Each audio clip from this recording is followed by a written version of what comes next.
Je voudrais pour mon exposé faire un pas en arrière. Parce qu'on parle des consommateurs citoyens, et je voudrais alors commencer par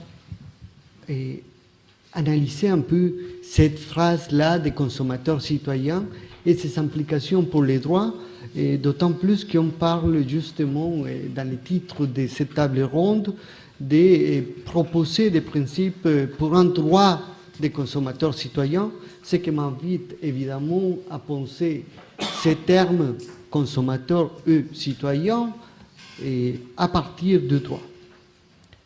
Et je comprends bien qu'on parle ici des consommateurs citoyens d'abord comme une sorte de slogan parce que c'est facile à retenir. C'est une image qui passe facilement pour dire justement qu'on a envie de faire quelque chose de plus important que d'être des simples consommateurs qui va chercher, disons, les meilleurs prix, les meilleures affaires. Mais à partir des notions juridiques, je pense qu'il faut d'abord justement réfléchir à l'usage de ces phrases et je vais jouer un peu avec le mot principe qui est un peu indéterminé et je vais prendre ces mots principe comme étant des guides justement pour travailler, pour commencer à réfléchir sur ces notions-là. Alors, je vais faire un exposé en 3 parties. D'abord, je vais parler sur ce qu'il ne faut pas faire, à mon avis. Ensuite, sur ce qu'on fait aujourd'hui, mais qu'on ne devrait pas faire. Et à la fin, sur ce qu'il faut faire, à nouveau, à mon avis. Sur ce qu'il ne faut pas faire. Je pense que ce rapprochement entre consommateurs et citoyens ne doit pas aboutir à une sorte d'assimilation des deux notions. Et c'est très important ça, parce qu'on est dans un champ où vraiment ces deux notions ont des implications vraiment très différentes.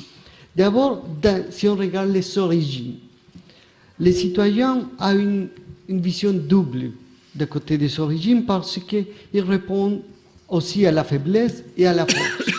À la faiblesse et à la force. D'abord à la faiblesse parce qu'il s'agit justement de donner à chaque personne une protection face à la puissance. Mais aussi à la force parce que dans notre création théorique, c'est à partir des citoyens qu'on lui donne la puissance à l'État. Et c'est alors une conception de pouvoir, de force. Par contre, le consommateur, qui est une notion beaucoup plus récente, est bâti sur une idée de faiblesse. Une idée de faiblesse, justement, par opposition, cette fois, non pas par opposition à l'État, mais par opposition aux professionnels. Ceci détermine aussi le contexte dans lequel les deux notions vont avoir sa place. D'abord, les citoyens se développent dans un contexte politique, aussi bien dans sa dimension nationale qu'internationale. Mais le consommateur va se développer dans un contexte marchand. C'est dans le marché que le consommateur a sa place. Les citoyens, ensuite, en ce qui concerne sa nature, les décisions qu'il prend sont vraiment individuelles à la base, mais une fois que les citoyens se sont exprimés au regard de ces droits politiques, cette décision devient une décision collective. Dans le cadre de la démocratie, justement, cette décision collective, c'est normalement la décision de la majorité. Et c'est important de remarquer ça parce que c'est aussi correct, par exemple, lorsque les citoyens s'expriment directement, mais aussi lorsqu'ils s'expriment de manière indirecte, par intermédiaire des représentants. Par contre, cette possibilité de s'exprimer collectivement est fermée en principe aux consommateurs. Son choix de consommation, ça veut dire la décision, l'équivalent à la décision des citoyens, son choix de consommation, est nettement individuel. Elle ne devient pas collective. La dimension collective des consommateurs est très limitées. Elles s'expriment soit au niveau associatif, lorsqu'ils peuvent s'associer et, disons, avoir une représentation plus forte dans certains cas, ou soit au niveau d'indifférent, lorsqu'on parle, par exemple, d'une action collective qu'on appelle normalement une class action, avec toute la diversité que cette notion contient. Alors, mais dans cette dimension collective de consommateurs, il y a toujours une logique de casuistique. L'association des consommateurs va justement avoir à se prononcer sur un dossier spécifique. La class action porte sur un différent qui, au fond, c'est un sujet spécifique. Et ils n'ont ni vocation ni un espace institutionnel pour se prononcer sur des questions d'ordre général.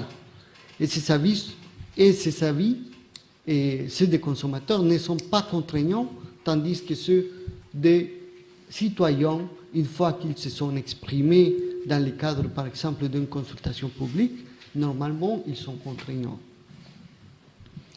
Il faut aussi remarquer, disons, que la catégorie des citoyens et des consommateurs n'est pas équivalente à celle des personnes. Les citoyens obtiennent son statut en tant que tel à partir d'un fait juridique, un fait de la nature. Principalement le fait d'être né dans un pays et après le fait d'arriver à la majorité d'âge dans lequel vous êtes citoyen et avec tous vos droits civils et politiques. L'autre façon d'être citoyen d'un pays, c'est pour son choix, mais c'est vraiment minoritaire. Alors, les consommateurs deviennent consommateurs pas par un fait de la nature, pas par un fait juridique, c'est par un acte juridique. C'est dans un cadre de contrat. Et normalement, pour être consommateur, il faut avoir de l'argent.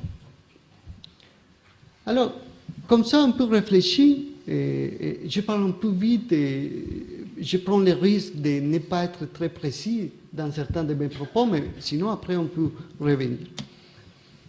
On passe à la deuxième partie de mon exposé, ce qu'on fait aujourd'hui, mais qu'on ne devrait pas faire. On met de plus en plus les consommateurs à la place du citoyen, et on ne devrait pas faire ça. Cette situation devient très évidente lorsqu'on replace la dite relation de consommation dans le contexte des échanges internationaux. Qu'est-ce que c'est la relation de consommation? Bien, je viens de le dire, c'est une relation principalement de caractère contractuel qui se fasse entre un professionnel et un consommateur. Le contexte des échanges internationaux, normalement, est un contexte dans lequel le consommateur n'intervient pas directement. C'est un endroit où les États disent ces rapports. Et principalement, à ce que j'ai fait référence, c'est au droit du commerce international régi principalement par l'Organisation mondiale du commerce. Et je pense qu'à ce sujet, l'exemple des OGM en Europe est très révélateur. Et je vais prendre cet exemple pour expliquer mes propos, justement. Les antécédents de ce qu'on appelle l'exemple des OGM. Bien, d'abord, on peut dire que pour les citoyens européens, les OGM ne sont pas très bons à manger. Ils s'opposent fréquemment à accepter dans sa nourriture les OGM. Deuxièmement, les autorités communautaires sont sous la pression à la fois des États européens, des collectivités locales qui interdisent fréquemment l'agriculture OGM dans ces territoires, des citoyens européens qui s'opposent normalement à cette alimentation OGM, mais aussi ils sont sous la pression des engagements propres du commerce international. Et un autre antécédent important de cette affaire OGM, c'est l'affaire des bœufs aux hormones, dans laquelle on a parlé justement hier, et dans laquelle l'Union européenne avait interdit l'importation de la viande bovine des États-Unis, du Canada et de l'Argentine, des animaux qui ont été traités avec des hormones de croissance accélérée. Justement, en disant que c'était pas bon du point de vue sanitaire. Mais là où l'Union européenne s'est vue condamnée et a choisi de ne pas modifier les règles sanitaires concernant l'usage de ces hormones de croissance et a dû donc supporter et continue à supporter des mesures de rétorsion commerciale. Justement parce que l'Union européenne n'a réussi à apporter les bases scientifiques pour justifier la mesure sanitaire. Alors, les autorités, avec ces précédents de l'affaire aux hormones à l'OMC, et avec la possibilité que les mêmes pays, cultivateurs aussi d'OGM, les mêmes pays qui ont gagné l'affaire des bœufs aux hormones, portent plainte à l'OMC justement pour l'affaire des OGM, ils ont décidé de faire jouer l'information des consommateurs à la place de l'interdiction. À côté d'autres mesures, ils ont dit, bien, on accepte la mise sur le marché des aliments OGM, mais on va mettre sur l'étiquette produits OGM. Qu'est-ce qu'on a fait alors? On a placé aux consommateurs à la place des citoyens. On a dit, d'accord, on ne prend pas une mesure étatique ou une mesure communautaire interdisant les OGM, mais on informe les consommateurs, et comme on sait que la plupart des consommateurs s'opposent aux OGM, ils vont choisir, lorsqu'ils font des achats, d'éviter d'écarter les OGM.